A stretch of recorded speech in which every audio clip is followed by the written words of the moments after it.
So this is a video about how to reset this change engine oil soon light in a 2009 and similar GMC Acadia. With the key in the run position, not in the crank or the accessory position, but in run, go over here. See these buttons here?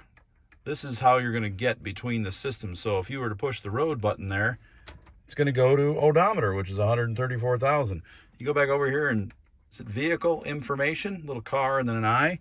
Push that button, 0% oil life remaining. Now hit the check mark and hold it while watching that. Hold it down, hold it down, hold it. There you go, 100% oil life remaining.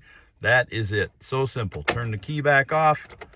Start the car just to verify it's out.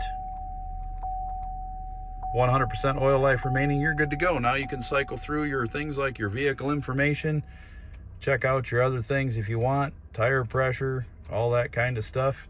But you're good to go. Take care, everybody, and we'll see you under the hood. We have got a national radio show that has lots of little videos here, how-to stuff, car repairs. You can call us and we'll answer your question live on the air. You can also ask car questions here on YouTube and we will try to answer those as quick as we can. See ya.